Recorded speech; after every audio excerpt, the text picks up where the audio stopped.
Hello दोस्तों, motivational movies channel पर आपका स्वागत है। सबसे पहले कमजोर दिल वाले इस वीडियो को मत देखना, क्योंकि ये मूवी आपकी सोच से भी ज्यादा डरावनी है।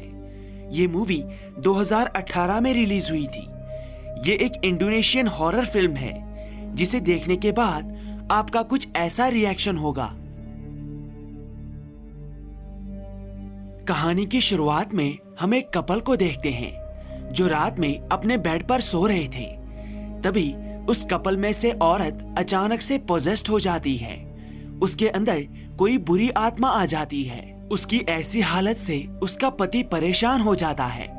वो उसका बहुत इलाज करवाता है, लेकिन उस औरत पर कोई फर्क नहीं पड़ता। टाइम गुजरने के साथ साथ उसकी हालत और भी ज्यादा खराब हो जाती है।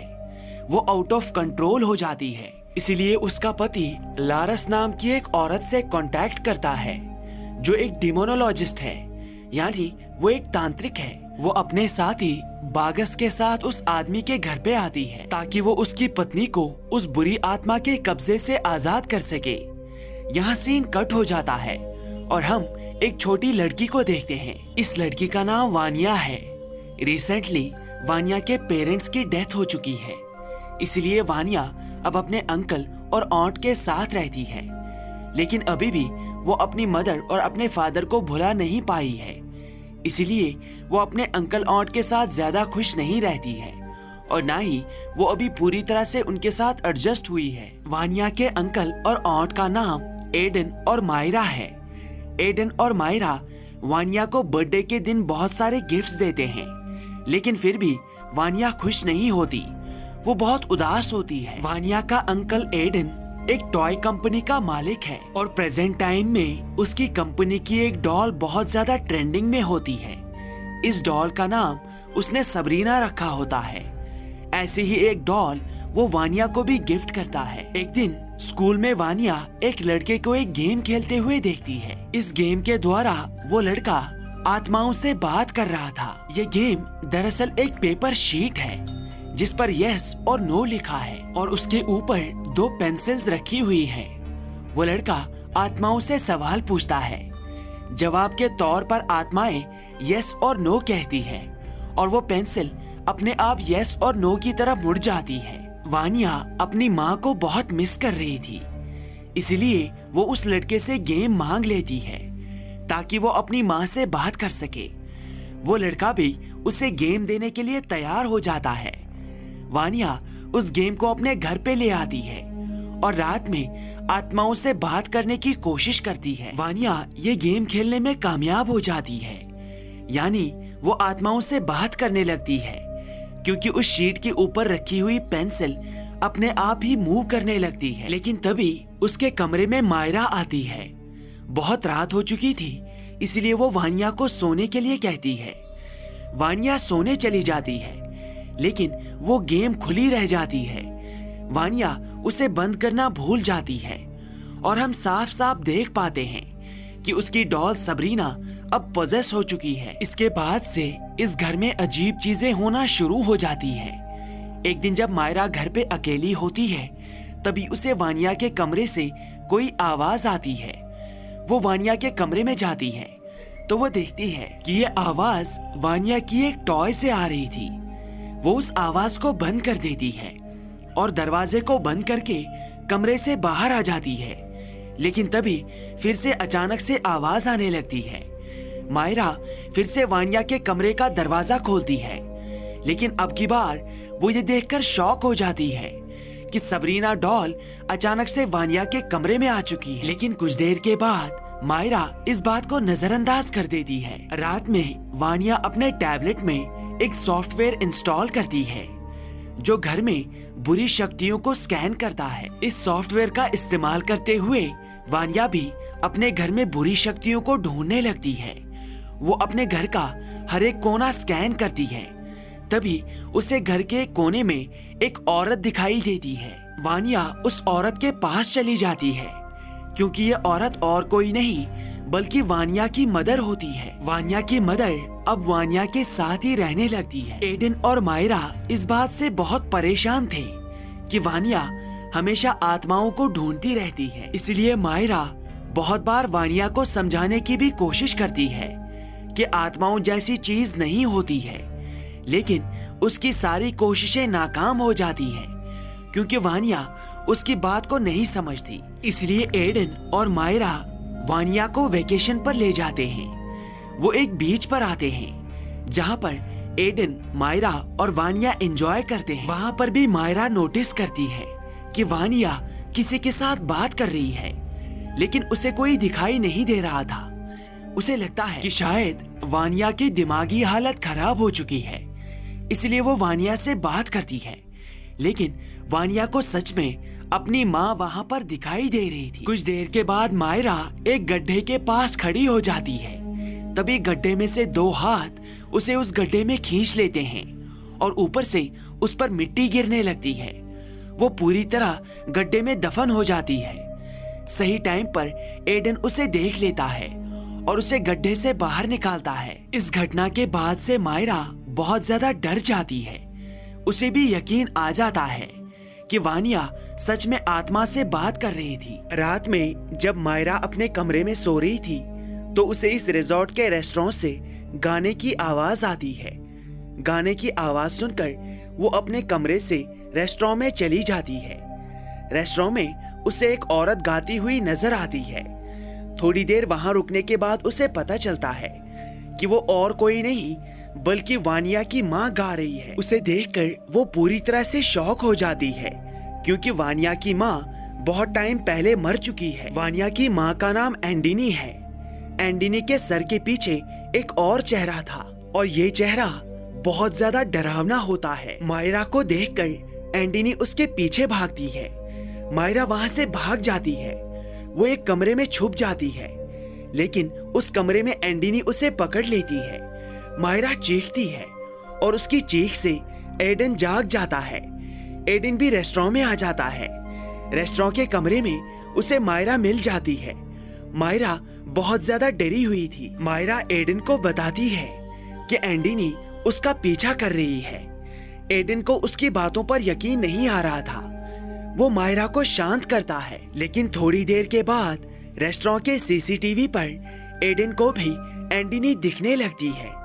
एडन पूरी तरह से डर जाता है, लेकिन तभी एंडिनी उन दोनों को हवा में उछाल देती है। जैसे तैसे करके एडन और मायरा वहां से भाग जाते हैं और भागकर वो अपने कमरे में वापस आ जाते हैं। अगली सुबह वो लोग वेकेशन छोड़कर वापस अपने घर पे आ जाते हैं और घर पर पहुंचने के बाद एडन और मायरा लारस और बागस के घर पर चले जाते हैं और लारस और बागस को सब कुछ बता देते हैं कि पिछले कुछ दिनों से उनके साथ क्या हो रहा है। अगले दिन लारस और बागस एडन और मायरा के घर पे आते हैं। उनके वहाँ पर आने के बाद वानिया फिर से वही चार्ली चार्ली वाला गेम खेलने लगती है और उस शीट पर रखा हुआ पेंसिल अपने आप ही मूव करने लगता है। इसके बाद लारस वानिया को उसकी मेड के साथ उसके कमरे में भेज देती है और खुद चार्ली चार्ली गेम के द्वारा आत्माओं से बात करने लगती है। लेकिन आत्माओं के साथ बात करते करते अपने आप ही चार्ली चार्ली गेम में आग लग जाती है।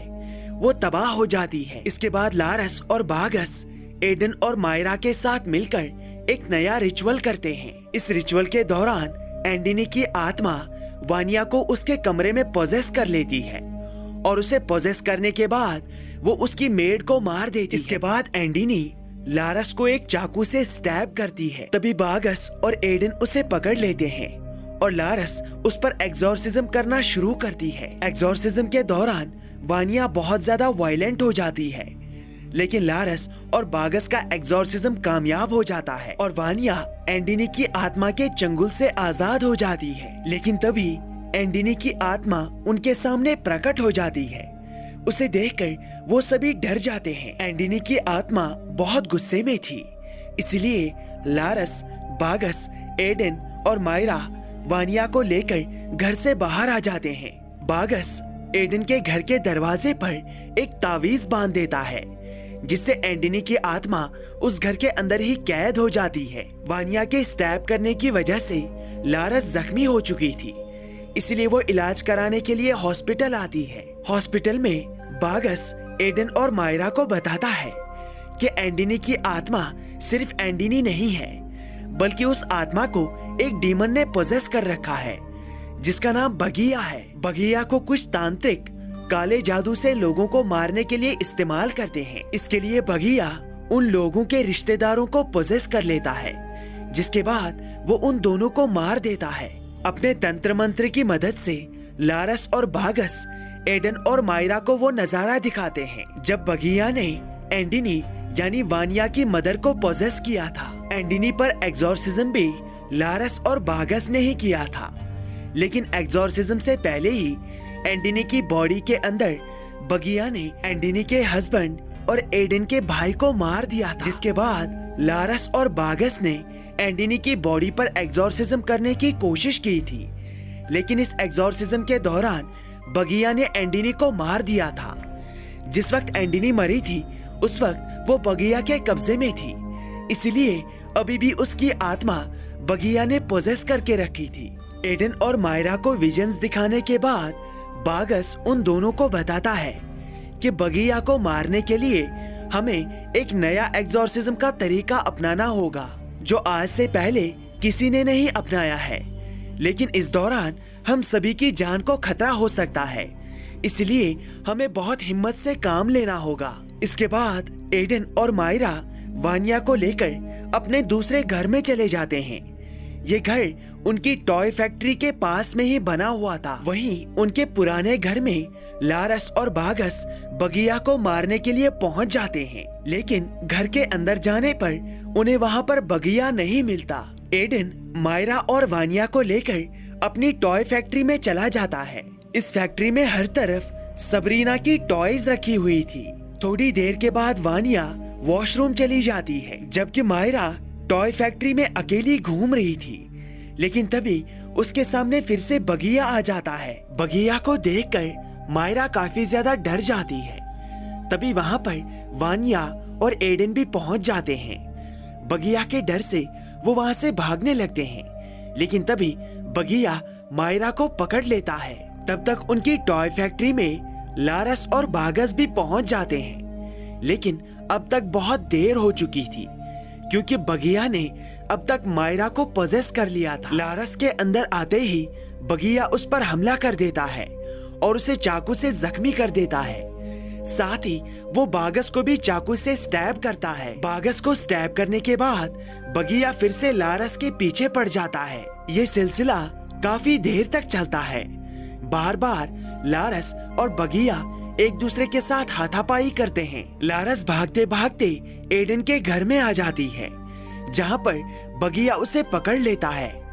बगिया लारस को मारने ही वाला था, लेकिन तभी वहाँ पर एडन और बागस पहुँच जाते हैं और वो बगिया को पकड़ लेते हैं। अब लारस मायरा की बॉडी पर एग्जॉर्सिज्म शुरू करने ही वाली थी, तभी बगिया उसे कुछ विजन्स दिखाता है, जिनमें लारस देखती है कि कुछ साल पहले जब एडन के पिता जिंदा थे तो उन्होंने अपनी सारी प्रॉपर्टी अपने दोनों बेटों को दे दी थी। उन्होंने एडन के भाई को कंपनी का 60% हिस्सा दिया था, जबकि एडन को सिर्फ 40% मिला था। इस बात से एडन बहुत ज्यादा गुस्से में था, इसलिए वो एक शामन यानी एक तांत्रिक के पास गया था और काले जादू की मदद से उन दोनों ने बगिया की आत्मा को बुलाया था ताकि वो एडन के भाई को मार सके। लेकिन एडन के भाई को मारने के लिए बगिया ने वानिया की मदर यानी एंडिनी को पोजेस कर लिया था और बगिया ने उसी के हाथों अपने पति को मरवा दिया था। अब ये सच्चाई सबके सामने आने के बाद सभी लोग पूरी तरह से चौंक जाते हैं। इससे पहले कि लारस मायरा की बॉडी पर एग्जॉर्सिज्म शुरू कर पाती, बगिया मायरा की बॉडी को छोड़कर एडन की बॉडी को पोजेस कर लेता है और पोजेस होते ही एडन सबसे पहले बागस को पकड़ लेता है और उसे दूर फेंक देता है, जिस वजह से बागस बेहोश हो जाता है। इसके बाद वो लारस के पीछे पड़ जाता है। वो लारस को भी मारने की कोशिश करता है, लेकिन अब की बार लारस उससे नहीं डरती। लारस बगिया का डटकर सामना करती है। लारस एक माला की मदद से बगिया का गला पकड़ लेती है। ये माला बहुत शक्तिशाली होती है। उसी वक्त बागस भी होश में आ जाता है। वो लारस के पास आकर एडन की बॉडी को पकड़ लेता है, जिसके बाद लारस और बागस मिलकर एडन की बॉडी पर एक्सोर्सिज्म परफॉर्म करते हैं। अब क्योंकि बगिया ने सबसे पहले सबरीना डॉल को पोजेस किया था, इसलिए बागस वहां पर सबरीना डॉल को भी ले आता है और उस डॉल को एडन की बॉडी पर रखकर एक होली नाइफ से सबरीना डॉल को स्टैब करता है, जिससे एडन बागस के चंगुल से आजाद हो जाता है। बगिया अभी पूरी तरह से खत्म नहीं हुआ था, वो एक आईने में कैद हो जाता है। तभी लारस और बागस उस आईने को उठाकर तोड़ देते हैं, जिसके बाद बगिया अब अपने असली रूप में उनके सामने आ जाता है। बागस लारस को वो पवित्र चाकू देता है, जिससे उसने आज तक बहुत सारी बुरी आत्माओं का खात्मा किया है। वो चाकू लेकर लारस बगिया के सामने आ जाती है और उस पर बार बार वार करती है, जिससे बगिया पूरी तरह से खत्म हो जाता है। और यहाँ पर बगिया की कहानी का अंत हो जाता है। लेकिन अब एडन की कहानी सबके सामने आ चुकी थी कि किस तरह उसने वानिया की मदर और अपने ही भाई को काले जादू की मदद से मरवा दिया। इसलिए पुलिस एडन को अरेस्ट कर लेती है और यहाँ कहानी कुछ दिन आगे बढ़ जाती है और हम देखते हैं कि वानिया ने अब मायरा को एक्सेप्ट कर लिया है। वो उसे अपनी माँ मानने लगी है। वो दोनों एक दूसरे के साथ खुश हैं। यह सीन लारस और बागस की तरफ मुड़ता है, जो अपने घर पर होते हैं।